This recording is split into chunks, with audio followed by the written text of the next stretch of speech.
Hey there guys, gals, fans, and pals, welcome back. It's good to see you again. My name is John Megacycle and I have for you a little bit of a cheat episode for Industry Giant 2. We've been going through the campaign here recently. I'm all the way up to Hard, Northern Sun, but that's not the point of this.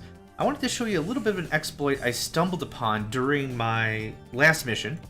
I forgot the name of it already, Northern Sun. Holy cow, it's been a great day so far.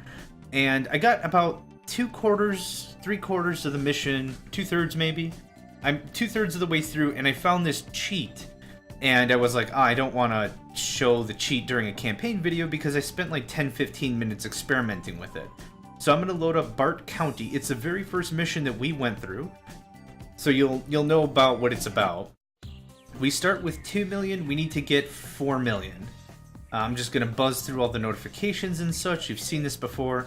I'm going to shut off the vehicle and building and the ambient FX, which is insanely loud, and we've had to do that all the time. So anyway, let's go ahead and get started, shall we? First of all, I want to show you just a very quick idea of how this game operates. These are shops. Right now, the only shop I can build is a grocery store. Based on coverage, you can see some of these buildings turning yellow. That's the range at which I can sell product to what homes. Population density is what drives the demand. So you'll see a bunch of numbers above it, a bunch of icons. Zooming in doesn't help, so never mind. Those relate to the products, and the numbers relate to what the demand is on a per seasonal basis. Summer, spring, summer, winter, fall. God, I can't even remember my seasons. Excellent.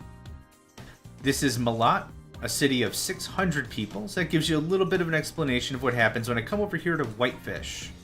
Whitefish right here is a population 26,640. I'm going to take my same shop. The coverage is a little more obvious. And you can see some of these numbers change. We got 4s and 3s and 5s. If I place it here, place it up here, we have 5s and 6s. Place it over here, 7s and 6s and 5s. You get the idea. More people equals more demand equals more products sold equals more money for the Johnny Man. So, right here again, nothing's all around. On the actual name of the city right here, you can click it, and it takes a little bit of doing to finding it. There it is. I find on the left side of the menu, you'll get it to pop up. Now, updates are what we want to talk about, but I want to go over all of these very briefly. I did a little bit of research. I can't do any of these myself. The game just crashes wholesale. I can't experiment with them. Toggle pull res, I thought that was population residence or something. Not too sure what that does. Game crashes immediately.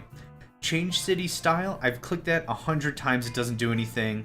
City info, what that does is it minimizes the game and brings up a little window in Windows. So it actually trashes my recording, so we're not going to go through with that.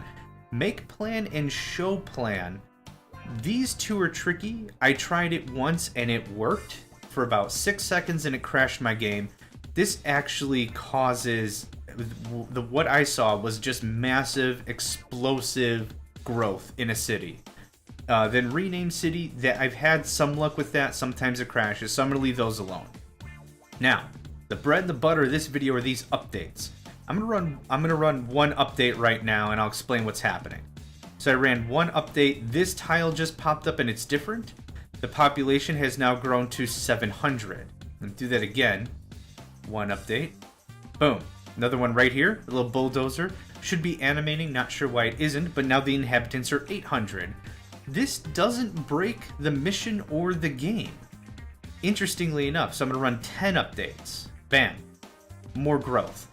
This is what triggers when the town growth is fast or whenever the city is prompted to do an expansion. So you'll see this in other missions that we've done, that we've gone through, that with enough shops and enough donated structures like parks and roller coasters and circuses and universities and libraries and all that stuff, these things will grow faster on their own. But you can come here and run updates and updates. And just for giggles, 100 updates. Look at that. This city of 600 is now almost a little over 9,000. That's pretty sweet. Now we can mess with this growth over and over and over again, but what does that really mean for us? We'll run 100 updates one more time and I'll demonstrate. Remember when we built our shop and I showed you that it was, or at least demonstrated, and it was a 0 demand? Look at that. 3s, 4s, 5s, everything. So now we just turned this crap city into something that's actually marketable for our products. Boom. And why not boom? Lots of territory, lots of stuff coming in. These things are just animations. So they'll come in on their own, it's just whatever, but the population isn't changing anymore right now, I don't believe. Let's speed up time a little bit. Let some of this stuff get constructed. I'm going to click a few more times. 14040 seems to be where it's sticking at after I'm burning through a couple of days. Oh, now it actually, what was it, 14040? Now it's 1356? Weird. Or 560? Here's where, again, the positive influence of shops are. Now, I'm going to slow down time just a little bit. I'm going to build way more shops, and you're going to see what I mean. 1, 2, 3. How many can I afford? 4, 5, 6. Now, if we click again, positive influence shops 9. That didn't change at all. So what if I do something like this over here? Maybe I need to speed up a bit. I'm not too sure how often that checks, but different shops from different players, different shops of different product types, competitors, all that adds to positive influence. So we've kind of experimented with two things here. The updates, which is very helpful increasing the demand of my products. I'll run this a few more times. And then also another thing that we figured out is building the same shop over and over and over again does not help the shop growth. So let's go ahead and just nuke these things. Considering there's enough overlap, I don't see them really selling a bunch, but that's okay. So just go away and go away. That number shouldn't have changed much. Actually, didn't change at all. It's still 9. But let's go ahead and look at the demand. That's what I care about. From all zeros, we got 5s, 4s, and 6s across the board. That is beautiful. Now, like I said, I don't really see this invalidating the game. I could go through and play this mission normally, but I've really spiked the demand for my products, making it significantly easier for me to handle. That's the kicker. I just run this whatever as much as I want. Boom, boom, boom. That gets really out of hand, but that's still an amazing thing to find. So anyway, this was kind of a long video, but I wanted to explain why the population growth was important and the neat little fun debug menu I found here. I think I stumbled upon it. I was trying to just click around and I clicked on it accidentally. And there was another way to just rename the city. It came up with a prompt that just said rename city. Let's try Whitefish a little bit.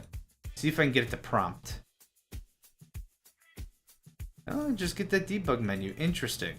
I'm not too sure if that's the specific version of the game I have or what caused this. I've played this game for years. I've never had that happen, but very interesting that it's happening now. So, anyway, neat little cheat. Hope this helps, hope this works out. Maybe if you're playing a sandbox mode and you just wanted to have some fun, this might be a cool thing to use and kick around. If you can get these other options to work, let me know what you think. But I was unable to get these without crashing my game pretty horrifically and then ruining my recording. So, anyhow, thank you all for joining me. My name is John Megacycle. Hope this helps. A little cheat sheet book right here for you. And yeah, I'll catch you guys next time.